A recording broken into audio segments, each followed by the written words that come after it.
Hello,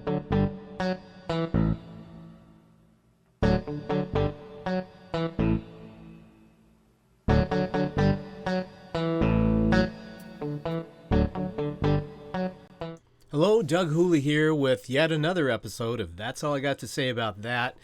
Today I'm coming to you for two different reasons. The first of which is I just got done recording my latest episode of the Called Out Cafe podcast based on the last book that I wrote called Leaving the Church to Follow Jesus. Today's episode was episode number 29 in that series.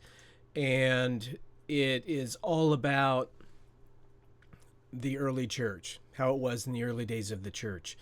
Previously, I've talked about the early church of Acts, as recorded in the book of Acts.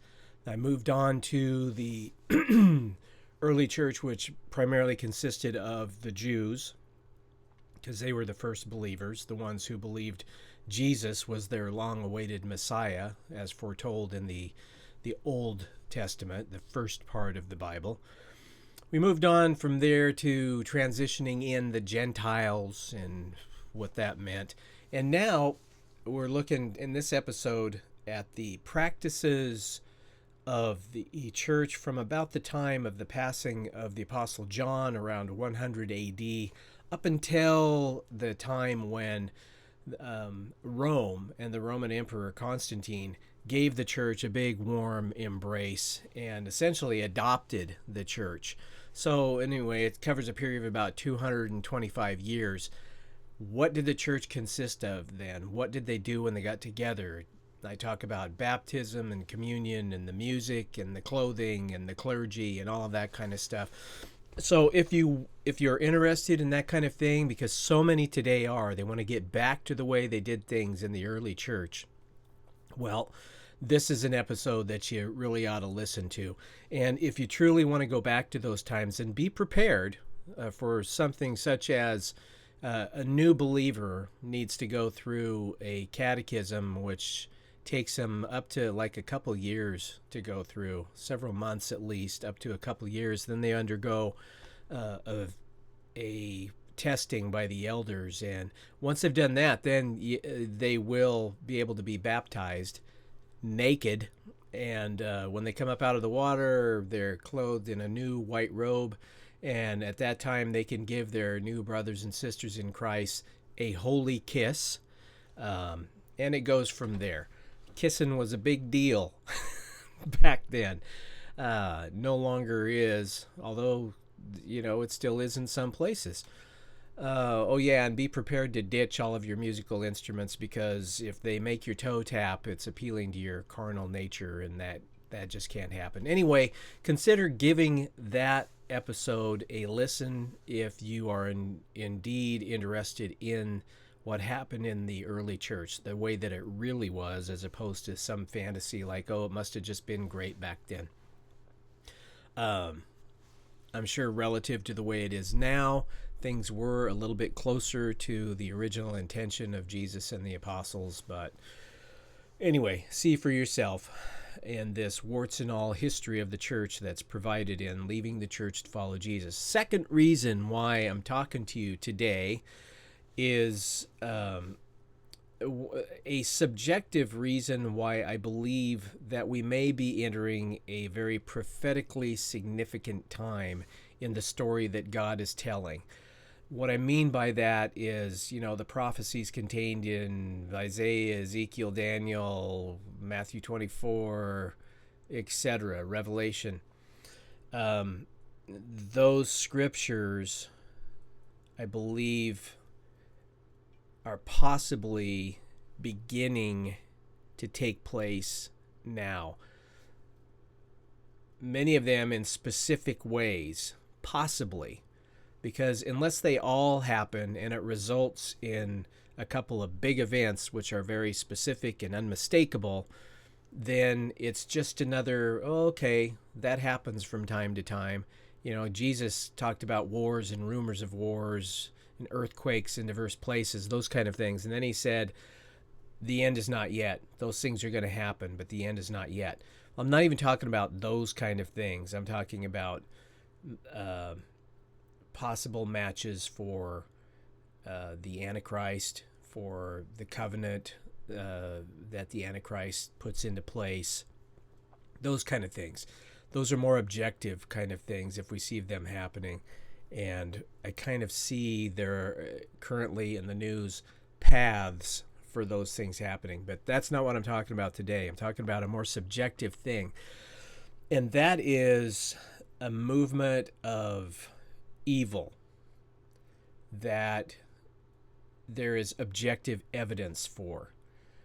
Specifically, anti-Semitism, anti-Zionism, a hatred for the Jews and for those who believe that the Jews should have their own nation in the geographical region of Israel proper, the land, a hatred for that. And that is measurable and observable. And it's been taking place throughout history ever since there has been a nation of Israel. The Egyptians, the Syrians, the Greeks, the Babylonians, the Romans have all hated Israel and attempted to control Israel or destroy Israel. As I've explained in a previous episode, I believe that is because a part of God's story is that way back the Tower of Babel, God divided the nations according to the number of the sons of God, who are essentially the powers and principalities and authorities that Paul talks about, who have as their king and leader Satan. In Hebrew, in the Garden of Eden, he's called the Nakash. Beelzebub, the king of Tyre, the king of Babylon. Many different names. One bad, evil guy who hates Yahweh, the Creator. He hates what belongs to Yahweh, the Creator, namely the nation of Israel. He seeks to either control them or destroy them. And that manifests itself in the physical world as anti-Semitism and anti-Zionism. Let me show you this graphic. This is records graphically the number of incidents of anti-Semitic activity in the United States over the last 10 years. This goes back to 2015. 2025 isn't on here, but I have to say it's on par with 2024. Just in the last couple of weeks in the United States, we've seen these very high-profile, horrendous things that have taken place. One of them a couple of weeks ago is this beautiful young couple who worked at the Israeli embassy. They were at an event at the Museum of Judaism, or I'm not exactly sure of the name of the building in Israel, but there was a function going on there, and they come outside and they are killed by an assailant there for being Jewish, for being Zionist, for attending a Jewish function. And then just over this last weekend, you have this Egyptian man who is in the United States illegally, who hates Zionists, and he wants to kill all Zionists. So what does he do? He firebombs these people that are at this peaceful rally in favor of Israel, wounding, I'm trying to remember, it's either 6 or 11 people who are between the ages of 67 and 80-something,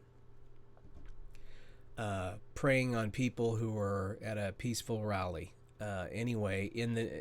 Because they're either Jews or they're Zionists or both. So these are just big, high-profile things that are going on. And then there's all the stuff taking place on university campuses. But what my point here is that I believe that what you're looking at there is a graphic depiction of not just hateful activities in the names of anti-Semitism. You are looking at something that reflects activity in the evil, unseen realm. As it's manifested in our physical world that we live in now. There are other things that point to that same type of thing, where we can take data and we can look at it and see an increase in evil activity. But what's mostly significant is that which pertains to the one nation in the world that God set aside for himself, and that is and has been Israel. And this hatred for Israel, it's obviously evil that's behind it. So that's one reason why it's more than just a feeling. It is something that is measurable that's going on in the world that indicates that we are entering into a time. It's like, World War II, Hitler's activity in Nazi Germany and the Holocaust. That was a tremendous upswell in evil that you could see. And evil has been taking place, like I say, since the nation of Israel has existed. And it's awful, and we need to hate that evil and do what we can to prevent it. But there's nothing that we can do to stop this train, which is God's story that he's telling, that ends up with a tremendous manifestation of unprecedented evil. We think that the Nazi Holocaust was bad. The Bible talks about a time which it's never been as bad as what it will be in the future. And so that is why could be a very specific thing that's leading to that kind of persecution of the Jews and Christians, I might add, those who follow the testimony of Jesus Christ. That would be those of the house of Jesus, hopefully you and I. Anyway, I just wanted to bring that up on one reason why I think we really need to be watching right now of what's going on in the world, being very vigilant for that kind of thing. And I've been really busy, or I'd have been on here doing these episodes sooner. But please remember to check out the new podcast.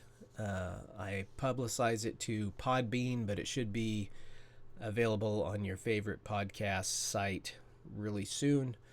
And keep an eye out for that anti-Semitism, bad stuff that's going on, and be aware of that. So until next time, I wish you shalom, and that's all I got to say about that. And Maranatha.